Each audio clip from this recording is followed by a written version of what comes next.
Hi hello viewers, நாம் இந்த வீடியோவில் பச்சரிசி மாவில் புட்டு எப்படி செய்கிறது அப்படின்னு பார்க்கலாம். அதுக்கு தேவையான பொருட்களாக இந்த இருக்கிற டம்ளரில் 2 டம்ளர் அரிசி மாவு எடுத்திருக்கேன். உப்பு, துருவன தேங்காய் தேவையான அளவு, நல்லெண்ணெய் தேவையான அளவு, பனை வெல்லம் சர்க்கரை யூஸ் பண்ணிக்கலாம். அதை ஜீனி தவிர வேறு எது வேணாலும் நம்ம யூஸ் பண்ணிக்கலாம். இப்போ நம்ம மாவில் தேவையான அளவுக்கான உப்புவை ஆட் பண்ணிக்கலாம். ஆட் பண்ணிவிட்டு தண்ணியை மெதுவாக தெளித்து விட்டு பெசரிக்கலாம். ஒரே தடவையில் நிறையா தண்ணி ஆட் பண்ணிடக்கூடாது, கொஞ்சம் கொஞ்சமாக பெசரிக்கலாம்.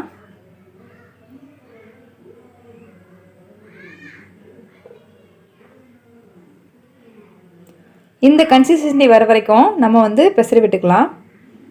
உதிரி உதிரியாக இருக்கும்.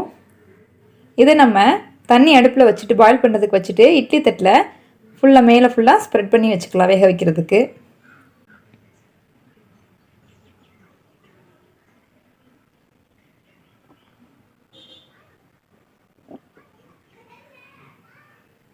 நல்லா தண்ணி காய்ஞ்சதுக்கப்புறமா இதை மேலே வச்சுக்கலாம். ஒரு 10 மினிட்ஸ் மீடியம் ஃப்ளேமில் இருக்கட்டும். இப்போ நீங்கள் பார்த்தீங்கன்னா நல்லாவே ஆவி வெந்துருச்சு புட்டு. இதை இன்னொரு பாத்திரத்தில் நம்ம ட்ரான்ஸ்ஃபர் பண்ணிக்கலாம். பண்ணிவிட்டு அது மேலே நம்ம எடுத்து வச்சுருக்கிற பனை வெல்லம் அல்லது நாட்டு சக்கரை ஆட் பண்ணிக்கலாம். அது மேலே தேவையான அளவுக்கு டேஸ்ட்டுக்கு தேவையான அளவுக்கு தேங்காய் பூவும் ஆட் பண்ணிக்கலாம். இது ஆட் பண்ணதுக்கப்புறமா இது மேலே நம்ம நல்லெண்ணெயை ஆட் பண்ணிக்கிறோம். நார்மலாகவே நல்லெண்ணெய் சேர்த்தா ரொம்ப நல்லது, உடலுக்கு குளிர்ச்சியும் கூட. ஸோ நல்லா இப்போது கை யூஸ் பண்ணாமல் கரண்டி வச்சு நல்லா மிக்ஸ் பண்ணி கிளறிக்கலாம்.